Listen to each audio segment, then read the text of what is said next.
Yo, what's up, everyone? Welcome back to our Thursday night live. And this is Peter, Mr. Money. Yo, what's up, everybody? This is Frankie from FAQ Show. And this will be our final live show. Yeah, the last one that we're going to speak to you live. Yeah. So, Frankie, how long have we been doing this already? Yeah, we were just talking about it. I still remember the earlier days you were wearing your singlet, doing it in your own room, your own house. I think that was like 3-4 years ago, huh? 3-4 years. I know I started doing live when there was during COVID time. Oh. Then after COVID, we stopped for a while, and then when you came back and joined us, then we started doing live again. Correct. I think it has been easily 3 years to 4 years continuously. Yep, every week. Every week. Some breaks in between here and there. Some breaks in between, but most of the weeks. Most of the weeks, we have been doing it. But what happened is that moving ahead, does it mean that we are not going to have any more this kind of conversation? What are we looking at? No, I think we are going to continue to engage with our audience, engage with you guys, because that's the point of creating content, right? We want to engage with our audience. So while this Thursday Night Live may be our last show, but technically speaking, we are just changing it to a different format in the future. Yeah. Maybe you will see us somewhere in some cafe, we can hang out together, or we can have some workshops, some hangout session, right? Maybe we'll just give everyone a little bit of update. I think firstly we want to thank everyone for supporting us for the Thursday Night Live for ever and ever. The audience also came and go, right? There was some older audience, and literally every time we can remember the name, because it's kind of like became a small little community. Where week in, week out, the same group of people come together, usually about 100 of them to 200 of them, and time to time about 10 to 20 people will be like chatting, asking questions, like TWOG, right? The World of Gangnam has been there super long time. And until today, I haven't seen his face yet, right? But every time I see him commenting. Now, so moving on ahead, however, as we are aging and as we are actually not so much of aging. Don't say until because we are old and we stop. Actually, it's more like I think it's about time that we also want to spend a little bit more time with our kids during a Thursday night. But more importantly is this, we wanted to make our Thursday night live or this particular podcast session to be much more curated. So it was hard for us to get guests to come in along the way, because very often as the night, some guests find it hard to join us. So we thought maybe what we'll do is that moving ahead, we are going to make our interview sessions much more curated. Number one, I think Frankie is going to start building a more focused towards investment kind of community, and also more focused towards investment kind of show, right?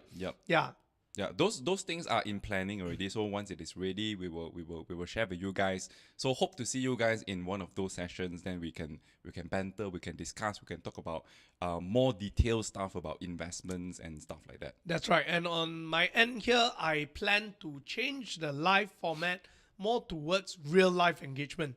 So instead of just video live, I thought this year I want to focus on meeting people. People who have been supporting the show, who have been listening online.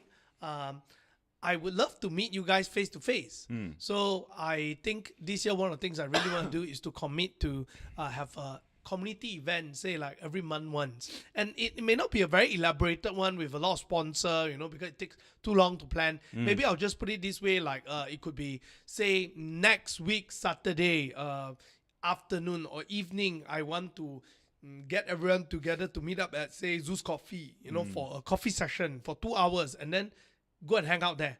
It may be a bit more curated, where I bring in a guest, where we are going to have a live panel session, have a chat, and then everyone can ask both of us questions, stuff like that. So that is the thing that we want to do. Then in terms of like, will this recording still be on Spotify? The answer is yes. And those of you who are listening on Spotify and on Apple Podcasts, you're going to get a much more curated version of this real money show. So moving on ahead, sometimes it'll be with Frankie, sometimes it'll be with other guests, sometimes it'll be on certain topics, and we're going to just make it much more curated. We're going to make it much more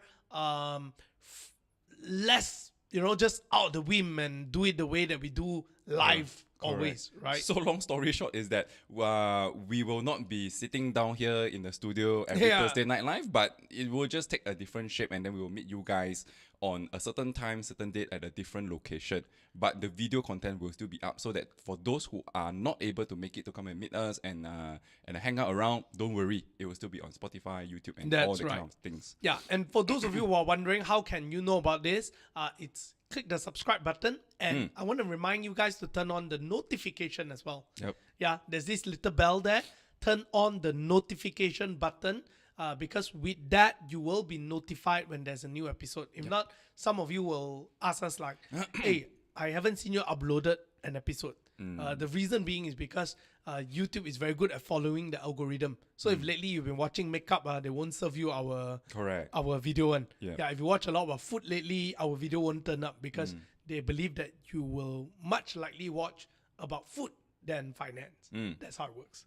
Now, any last things you want to say before we move on to today's question? Because we do have a bunch of questions, right, that the audience have already asked us. Yes, we actually put on a post on Instagram for you guys to ask us questions, and there are many of them.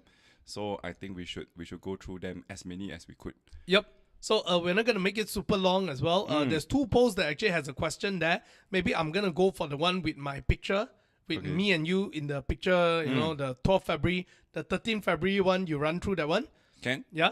So, but each of us take one question from there, and then we start answering. All right? Yep. All right. Go. Okay. I'm just going to go in a chronological order. The first one is from Raymond Look.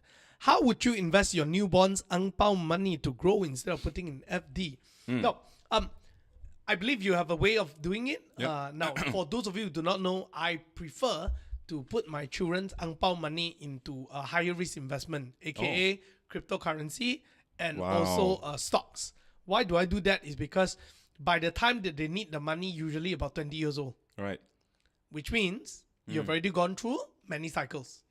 So they have such a long-term horizon, they can bear through the risk. So that's usually how I do it for a bigger part of their ang pao money. Okay. And I want to show them the habit that, hey, you know, it's okay that when it goes up and down, you don't need to FOMO. Because as long as you stick long enough, right, you will reap the reward. Yeah, so I guess in a way it's also to educate them in investment perspective in that sense. Okay. Yeah. What about yourself? For me, it's a little bit different because ang pao money, you say a lot is not a lot. You say little, also not little, right? And me and my wife, we already have the habit of investing for the kids, for education, for emergency, and that kind of stuff, right? In a unit trust and whatever investment products out there lah. So particularly for ang pao money, we would actually give it back to the children and ask them what would they like to do with the money.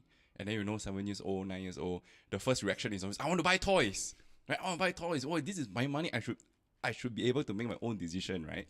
So in our home, every year we will tell them that, okay, fine, we will give you 100 ringgit out of the ang pao money. This 100 ringgit, you can do whatever you want with it. And everything else apart from the 100 ringgit, I'll give it to you. Let's go to the bank on one of those days. You put the money in yourself. Then they will go and do it and then go through the process and things like that. So why do we do that is because, number one, we want them to have the experience of spending money. Now, buying food kind of spending money is very different from buying toys kind of spending money, especially in their age. Buying food and all that, they don't feel that it's wasting money. They just feel, I need to eat, so I buy lor. But when it comes to buying toys and now they need to use their money, and you tell them that the limit is 100 ringgit, that's when you see the financial literacy is self-built. Right. They'll say, this one, so nice, but 130 ringgit, I got not enough money. I will go and find for alternative which is cheaper. And then they will come up with different creative style. Hey, sister, right? This is very nice, but I got not enough money. Right. Can we share our money? We buy this and then we play at home together. You can see them having such conversation. But don't you give them allowance to do that? No, they don't have allowance. Oh, Zero. Okay. They don't have because I allowance. give Samuel allowance and Nathan allowance, so that's right. already taken care. Right. So my perspective is that when there's ang pao, it's extra money. and you save your extra money. I see. Yeah. So I guess it comes down to your overall system as well, right? Right. So I think one thing to pay attention to is that don't just look at ang pao money as ang pao money, but rather your overall way of educating your child. Yep. Now, next question. Okay, government schools or international schools? What are your thoughts? Ooh. I used to be a very big believer of government school. But lately I'm a bit shaken. Yeah. Shaken by what? Because when I look through government school syllabus, I noticed that the syllabus is damn good, very advanced, but I realized that many of our teachers are not well prepared to teach it. Yep. So because of that, it's kind of like, imagine if I give you, let's say I teach your kid about AI lah, but I'm not qualified to teach. Will your kid benefit? No. They're not going to learn anything, right? Correct. And I feel like there's a situation in primary school at this point.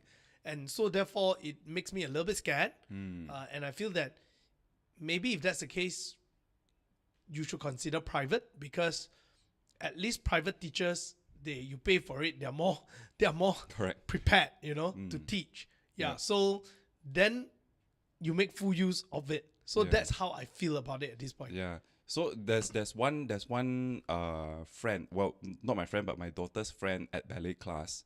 She's only 10 years old, but she's already Form 1. The reason is because she has been attending international school.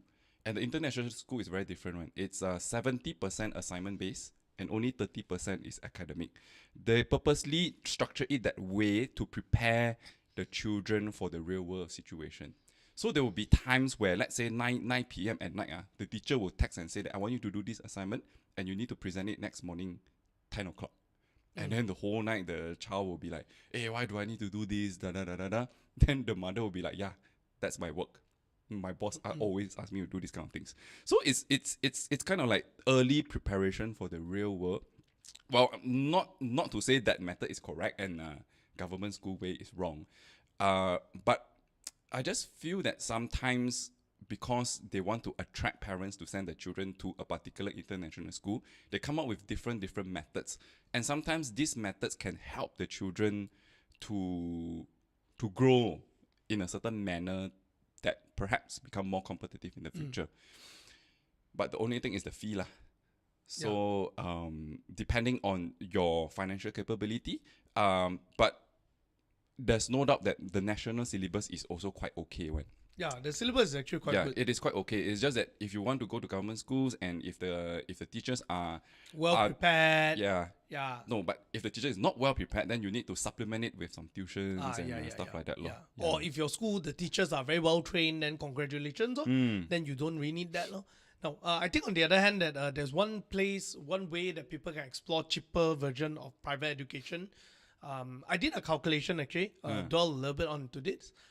If let's say you go to a government school and you end up spending 500 to 600 ringgit to a month for tuition for your children, right?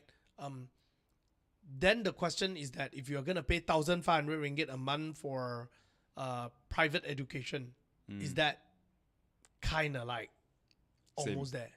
Yeah, because you're just forking out 600 ringgit extra. Right. So that became kind of a little bit of the way that I'm thinking right now. But however, there's one thing to be aware about. When the school is big, sometimes their trips are crazy. Like they go Switzerland, that kind of thing.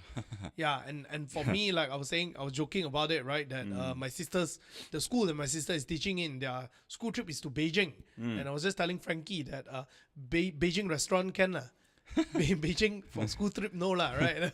Restaurant old Beijing can. Yeah, restaurant old Beijing can. Yeah, the take plane there, the one no lah. Now, nonetheless, there's one way to actually go about is actually to pick certain homeschooling centers. Homeschooling center means that they use a homeschooling syllabus, but it is actually a center. So you still have the school feeling. And it is similar like the one that you talk about, which is based on your own progress. Right. You can graduate by 15 years old or 14 years old. Yeah. So then depending on how the center organizes the co-curriculum to make it more wholesome. Yeah, but I think that's definitely my perspective right now. And I'll see how it goes. Yep. Nonetheless, my kid is going to primary school just like yours. They are going to the same school. Yeah, and we're going to observe how it works. Right. Now, This is a very interesting one. I'm gonna skip some, yeah. By the way, like for example, this one that asks, "Can you suggest a 4D number?" I mean, I would love to tell you a number, but If I have number, I go buy first. yeah, I won't tell correct, you. correct, yeah. So all these kind of joke, teasing, Right. we're not gonna answer. We're gonna make it as valuable as possible for our last one. So this one, Daniel. Okay, I shouldn't name the full name, but this guy asked if I have 420,000 in cash right now. What is the advice and where to put the money for it to grow? Mm. Ooh. Now, maybe I'll start by answering it first. 420,000 is not a lot, not very little as well, but it's a significant sum for you to actually prepare for retirement and to live a rather comfortable life. Yep. No. And if you can save 420, either you got it from inheritance or either you yourself have saved up quite a bit. Now, to answer the question of where to invest, it's a little bit difficult to do without assumptions. What do I mean by that? If you're asking this question and you're 50 years old, it may not be the answer. Yeah, it's very different it's if very you're a different 20-year-old. if you're 20-year-old. Yeah, So correct. I definitely haven't checked your profile to see who you are and stuff like that. So I have no context of that. But I'll just put it this way: if you're way older, you want to take a lower risk. If you're way younger, you want to take a high risk. Nonetheless, I always think that for everyone, you should at least set aside about 10% for higher risk investment. Why? High risk, not gambling, not scam. High risk in the sense of like stock market, Right. growth stocks. Higher risk in the sense of like cryptos that are blue chip, not meme coin. Yeah, Bitcoin particularly, right? That's what I would say. Why? Because you want to be able to take advantage of those sudden growth so that you can have a more sustainable portfolio. Because let's say this 10% go to, let's say drop by 80%, right? You still maintain 2%.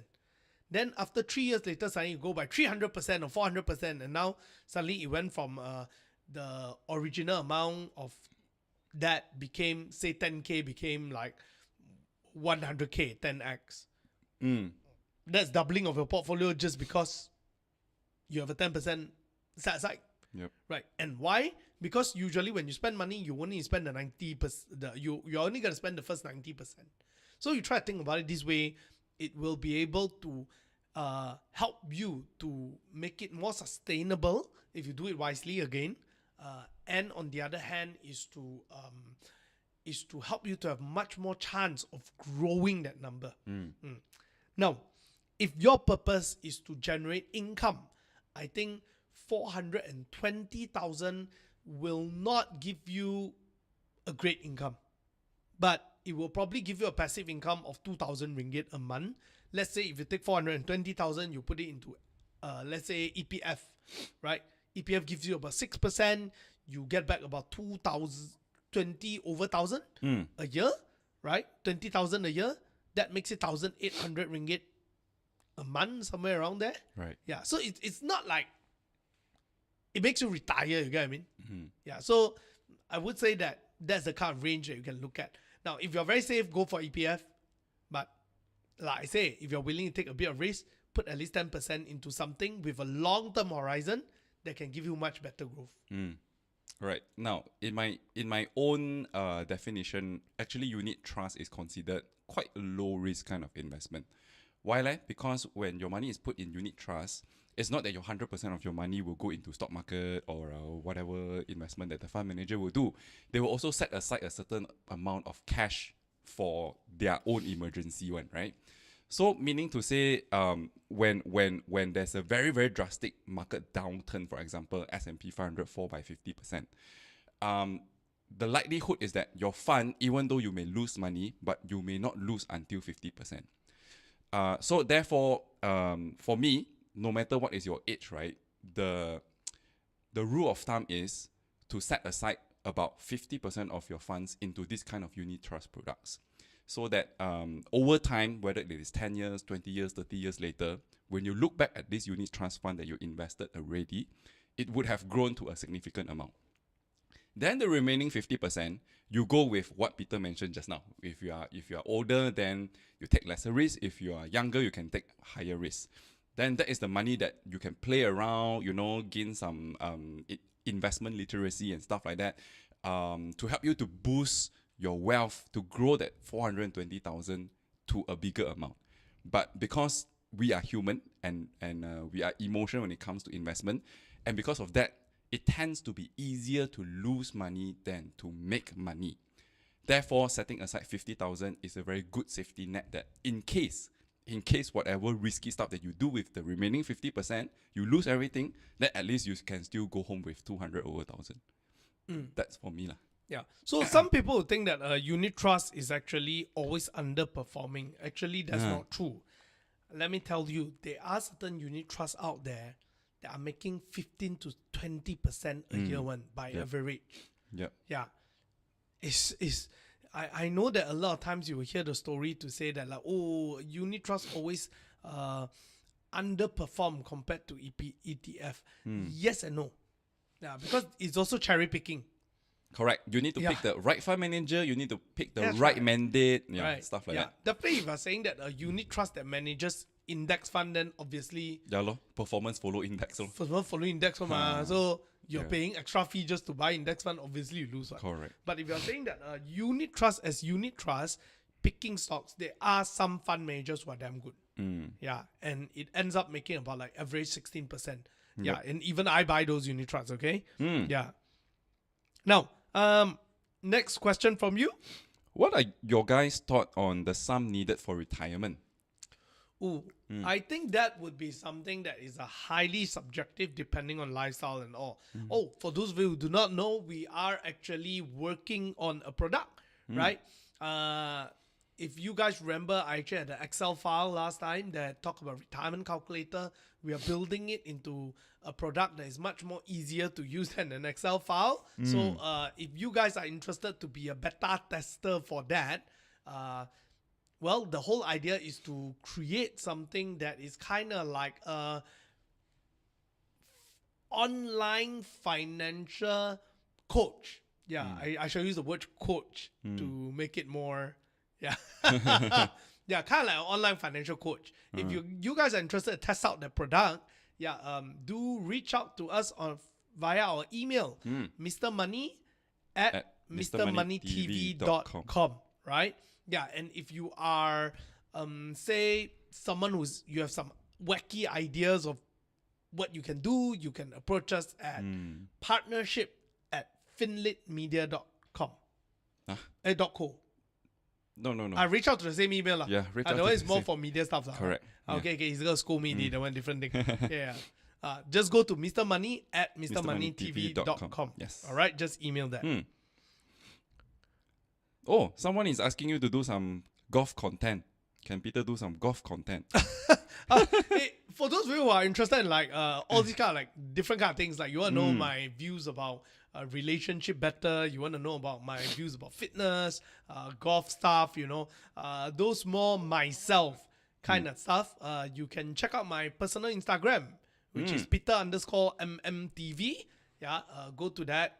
You can check out that Instagram page.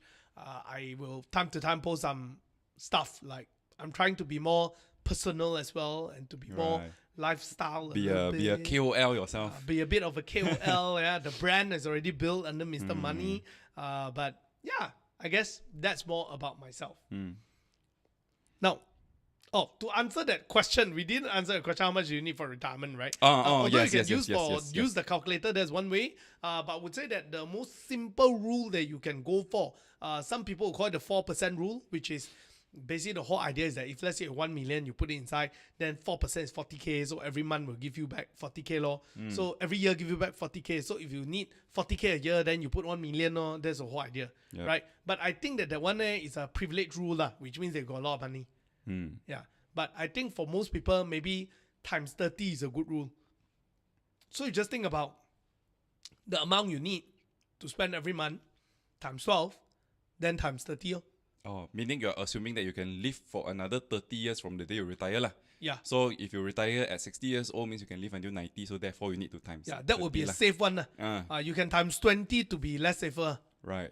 Because average, but average longevity for men is about like 70, 73. I'm not sure. Yeah, somewhere around there. Yeah, but most people do live longer today. So that's the thing. Right. Okay, next question. This will be from my side here. Okay, I'll just very quickly sum up a group of questions here, which is, will we hire if you're from engineering background or you're from investment broker background? The answer is yes. Yeah, if you think that you want to work with us, please send us an email with your resume and with a kind of like a cover letter, I suppose, to tell us what do you want to do. Yep. Then we will always consider and have a chat with you. Yep. Correct. I would also like to group some of the questions. The questions asking us whether we will do more CEO interview series for both you and me. For me, the answer is yes. The fact that I like to talk to business people, to get their business insights, sometimes it helps me to understand a certain industry to make better investment decision. And because I'm doing that already, I might as well turn it into a content and share with everybody. So for me, it's yes, definitely going to do that. And sometimes I may even invite these guests to the community. Yep. Then everyone can have the discussion together. That is something that I would love to do this year. That's right. Okay, I'm going to answer this one. I think it's very interesting. How to become a millionaire easily. Now, the only easy way to become a millionaire is marry if your a rich family person. is very rich, or either you marry a rich person, or either your parents inherit something to you. Yeah. If not, there's no easy way of becoming a millionaire. Now, nonetheless, is it very hard to be a millionaire? If you are someone who managed to get a starting salary of, say, 3,000 to 4,000 ringgit, and you have a steady career progression, and you are very thrifty, you don't simply spend, it is also a very high chance of becoming a millionaire. Yep. You don't need sophisticated investment skill. You can just ride it for 30 years and you'll be. If you want it fast, then you need sophisticated skill sets, like maybe better investment skill and so on. But fast also means risky lah. Yeah, fast also means risky. Yeah. If you want from 1 million to 100 million, that's a whole different story then. Yeah. Any comment on that? If not, No, you want to pick the next one? Yeah, let's move on. Okay.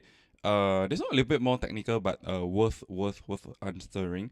How private company goes IPO and how its price being evaluated. Okay, This deserve a whole workshop, man. Yeah, this deserve a whole workshop. But let's just briefly go through it, right? So let's say, for example, today we would like to go IPO. The first thing that we need to do is actually to hire a consultant. The consultant will help you to at least clean the books a bit, tell you and advise you that, okay, based on Bursa listing rules, are you qualified to go listing or not? Because there are some criteria. Let's say, for example, the past 3 years profit must hit a certain number, right? If you don't hit, then don't even think about going listing, that kind of stuff. Okay, so once you have the books ready, then you go to an investment bank and then tell them that your intention is to go IPO. What they will do is then they will analyze your business. They will analyze the industry. Then they will tell you that, okay, for your kind of business, the general valuation that is trading in the market today is let's say 20 times PE. And let's say your profit this year is 10 million. So meaning if I use back the benchmark to value your company, that's very likely that your IPO can be worth 200 million ringgit. So if you think that, okay, that is quite a fair price and I think I want to go ahead, then you just give the investment bank the mandate and say, okay, since you say that you can help me to raise 200 million, go ahead. Bring me the money, raise the fund for me. So that's how a private company goes IPO in a very, very brief explanation. Yep. So it's not an easy process. It usually takes 2 years, 3 years like that one. Yeah, but for those of you who do not know, actually, I think this is one thing that's quite interesting. A lot of people think that IPO means success. I mean, in a way, IPO is a yes.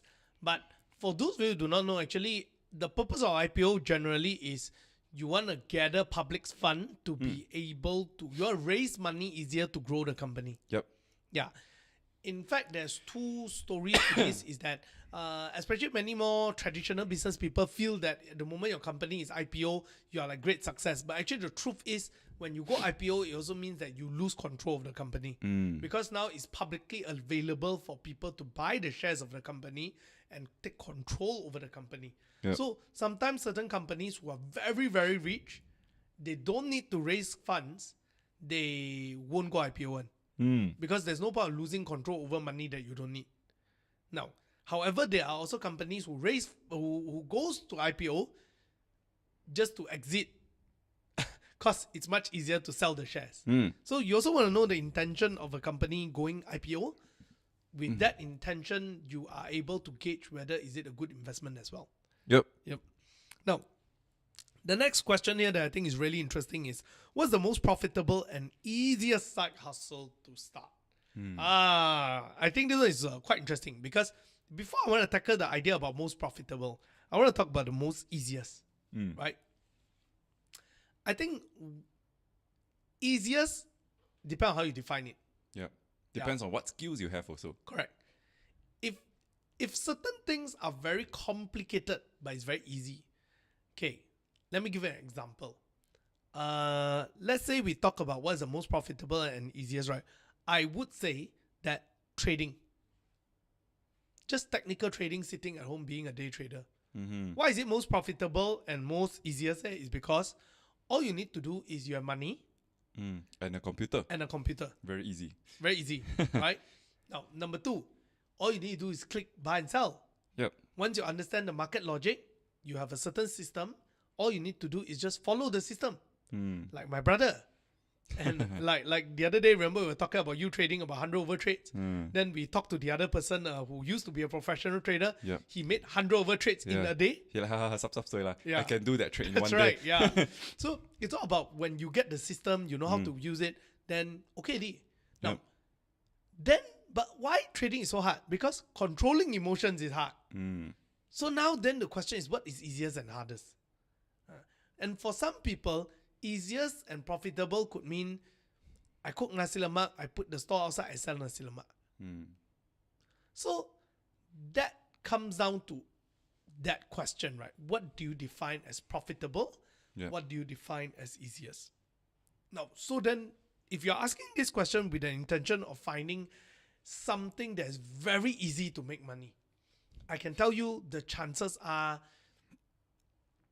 either it's going to be borderline illegal or not very ethical, or either, so in a way you just likely won't do it, or either it's just not realistic. Right.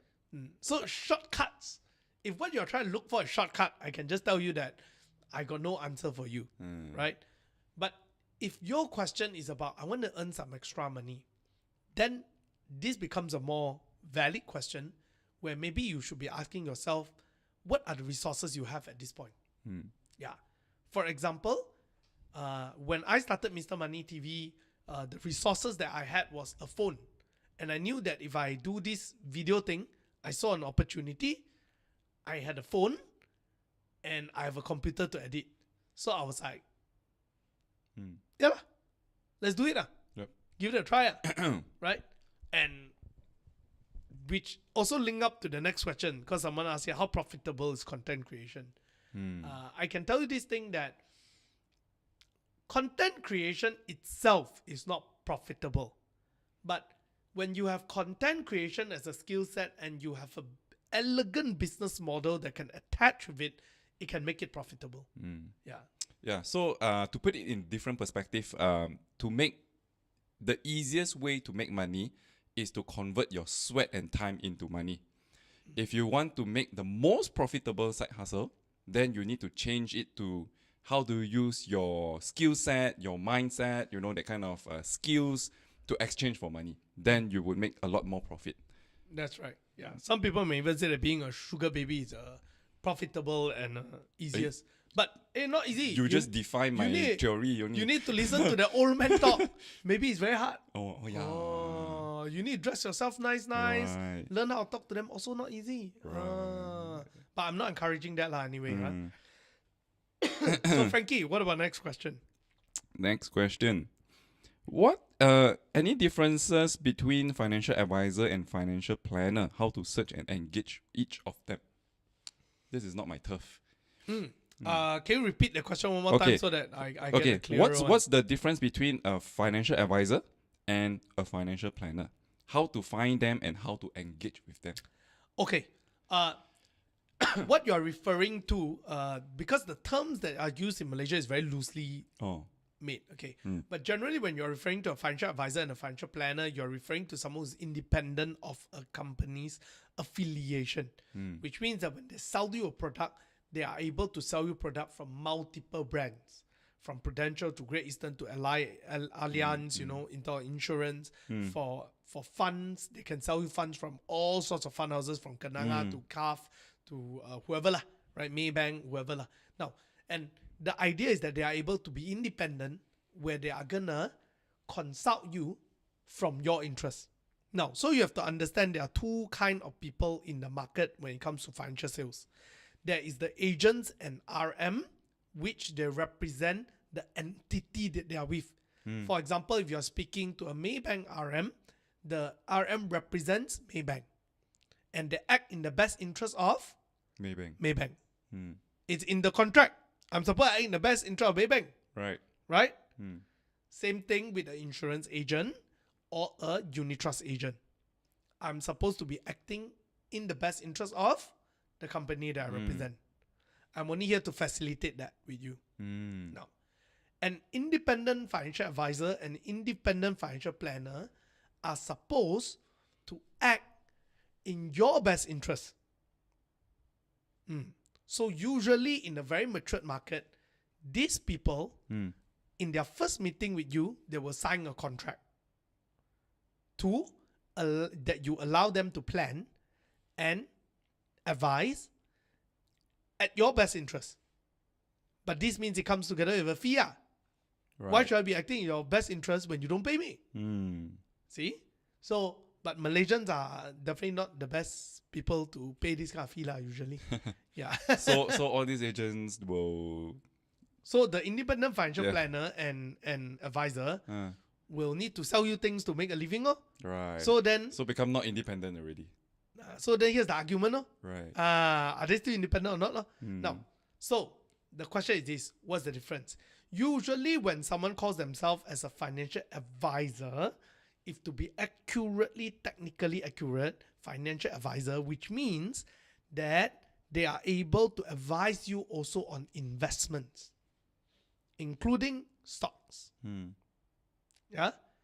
Now, a planner can advise you on how to plan your finances as a whole, but they shouldn't be giving you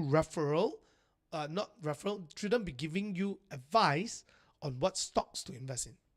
Now, however, to put it in the most accurate term, it's supposed to be investment advisor or financial planner, not financial advisor and Right. financial planner. Yeah, this is where the confusion kicks in. Yeah, so a lot of people use these terms very interchangeably, leading to a certain confusion.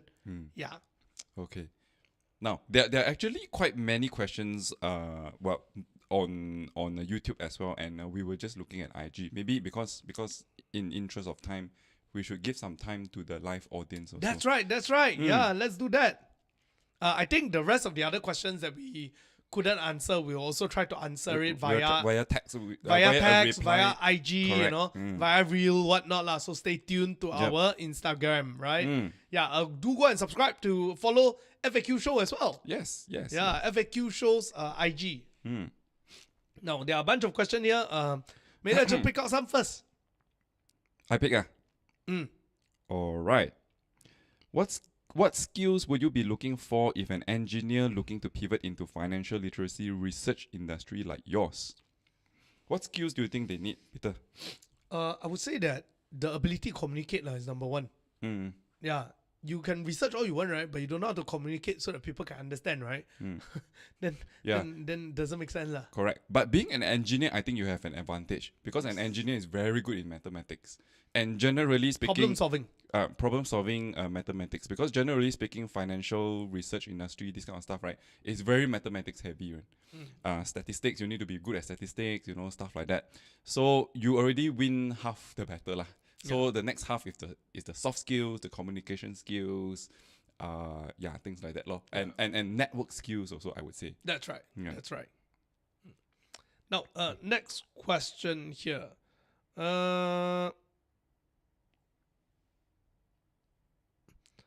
What? Okay, this is already good. Yeah. Hey, I think got any question? Actually, no question here also. Yeah. What about more physical events where we can get together? Yeah, so as I was saying, I want to have more get-togethers on a monthly basis. Maybe a casual one. Yeah, probably we're gonna try to do something next week or the week after. Yeah. Oh. Let's see how it goes. Okay, cool. Okay, let's go back to the question on the IG first, since we do have quite more on there. Yep. Right. Now I'm gonna ask this question. Are there anything worth buying and to hold for 10 years? In your opinion? In my opinion, dividend stocks. Dividend stocks. Because the fact that the company can pay you dividend for 10 years means this company's fundamental is super solid. And because it's super solid, not only you will earn from dividend, you will also enjoy capital appreciation. Yep.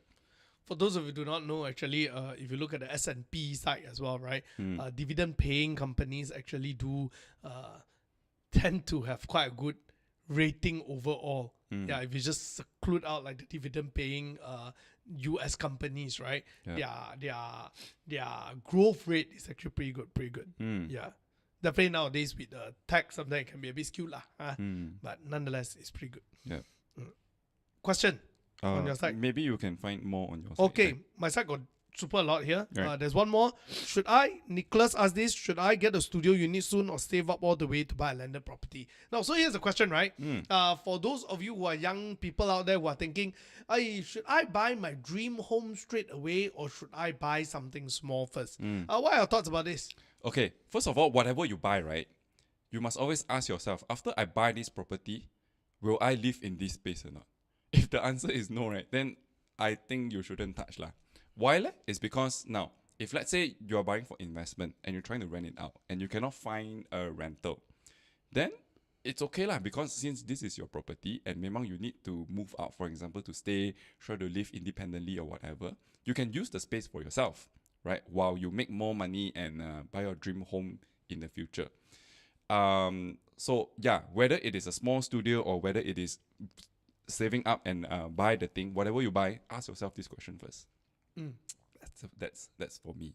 Okay. I think for me, if the question is specific towards a studio unit, or save up all the way to buy a landed property, I think my question generally is where's the location? Yeah. But I would say that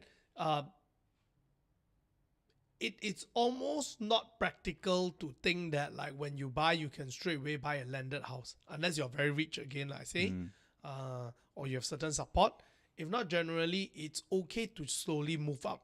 Yeah. Where you start with a smaller unit and then slowly along the way after you sell that unit, or either you pay halfway through it, then you refinance some of it, use that as a down payment for the next unit, stuff like that. It's okay to upgrade. So don't need to rush into getting yourself the best property of your dream home or something like that. You can upgrade to your dream home. Let's be honest, until today, I also don't have a dream home yet. That's why I'm still living with my mom. But I do have a couple of units that I'm renting out to people until today, right? And I earn from rental until today, you know, and I still figuring out the home for myself. Yeah. Now, there's one more question here that is quite interesting. Sophie is asking this, how much money to save and how to save money at the age of 30s with child. I think this is something that we can also tackle all together under the whole inflation, you know, everything, as people talk about it. Do you find that today, living in urban with a child in your 30s it's quite hard to actually save money. Yeah, it is very hard. Yeah. And it gets harder and harder. The tuition fee, I tell you, every year they tell you increase, you know, and then the food prices, you know, the clothes and everything. Wow, it just gets crazy. Yeah. I agree. I think it's not that easy to save today. But that's not solving the problem. Right? So then the question is how? Now, I think everyone got different philosophy. I'll just start off from my point of view. This is something that when I was talking to people is that I always tell them this. I don't do budgeting. I don't do a lot of budgeting. The reason being is over the years of building up Mr. Money, I feel like my family supported me a lot. So today, whatever they want, I try my very best to give them. And why I can do that is because I'm in a position where I can make money. I'm in a position where I'm not waiting just for salary. I'm in a position where my income is under almost, or a big part of it is controlled by myself.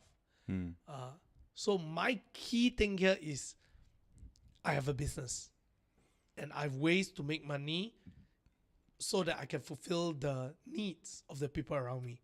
But it doesn't mean that my family spend a lot like crazy. No. We have pretty much a fixed amount of expenses. You roughly can see it's about there. It's just that I take care most of it. Right? Now, so I think the long-term solution to save money with a child is actually make more money, because there's only that much you can save. Say your child is standard 1. You can save as much as you want, but later when they're near, 13 years old, where they need to start going out socializing with friends, you got to increase their allowance to a certain extent. Right? They got tuition, and stuff like that. It just have to go up. So how much can you cut? So the solution, in my opinion, is still to make more money. Now, there are many ways. Starting a business is one. Number 2, being much more productive at work so that you can negotiate a higher salary with your boss is another one. So it's not, starting a business is not the only solution. I just want to put it this way. Yeah. Basically, you need to find ways to make more money faster than inflation. In order for you to sustain your lifestyle. That's right. Right. But I think maybe on the other side, any other tips? Because I've been doing my own business for a very long time. Right. But for yourself, you had a very long experience of working for people. Right. Okay. So think about it, right? The only thing that it's very hard to save as a human is food. Right? The only thing that you need to keep doing is to feed yourself every day, and to feed yourself you buy food. So for myself, again, I'm same as Peter. I don't do budgeting because I only have one stomach. So how much can I eat? Yeah, today my family, I have 4 stomachs. Then okay lah, but how much can 4 stomachs eat, right? So in terms of that kind of expenses, the amount of money that you must spend, you cannot save one, it's already there. It's more or less the same. Then the rest of it is more or less just tahan nafsu lah. If you really don't need to spend the money, then don't spend lor. Like if the clothes got no holes, then you continue to wear lor. Until one day it really cannot fit, then only we go and buy new clothes. So generally, yeah, if once you have that habit, once you have that mindset, perhaps saving money is not that difficult anymore. Because if your only necessary spending is on food and some other necessity, there's actually not much money you need to spend on. I think the point that we are trying to say is that because we highlighted quite a few times that we don't budget. But I want to highlight also, when we say don't budget doesn't mean we don't plan. Correct. When we say don't budget doesn't mean we are unaware. Okay, I don't budget because I already know I will have extra. Yeah. It's just more or less. That's and what I need to do is just to control that amount. And on the other hand, I think it's because both of us, our lifestyle are rather simple, I would say. Very simple. It's not like we do a lot of like funny stuff, So our expenses kind of capped about there lah. I think I'm a bit more complicated, but not complicated. It's just that I spend a lot on sports. I just do a lot more sports. That's all. Yeah. So, but I don't really drink. So I don't really spend money on drinking. I don't spend money on cigarettes. So I got that extra cash for that. Yeah. So roughly every month, my expenses is here and I know it. Yep. Yeah. Simple as that. But if I need a cut, I can cut one. Oh, yeah. Because my expectation of life is not that high. Yeah, I don't need to go and eat good food. I can eat mama every day. I'm quite simple. Now that you say it, I don't think I can cut anymore. Because you are even more simple than me. And you already don't eat a lot. True. Yeah. Oh, no. But we are not stingy on food. We can really eat good food. Yeah, but you don't eat a lot. Yeah lah, true lah. Yeah. And how often do you go eat good food? Once in a while, lor. Yeah, lor. Yeah, your once in a while is super, super rare. You know? Yeah, we have friends who actually spend like 5 figure on good food every month, right? Oh, yeah. That's true. Yeah. Okay, also we are quite lucky. We have a lot of people belanjas makan one. Yeah. Anyway, that's another story, right? Yeah, I guess for people who are thinking about like side hustle, you know, living costs, those kind of things, right? I just want to say one thing lah. It's easy for us to say because we are privileged in this case, right? I came from a rather poor family, right? Those of you who know my story all know it. But yet I think I'm still very privileged. There are some people who are not. So I can only say from this point of view, if you can try to be very good at something, when you're very good at something and that thing can create so much of value for people, you won't go hungry and you will always have an opportunity to thrive. Yeah. But I think people who refuse to be good at something or just can't be good at something will be tougher. Yep. Yeah.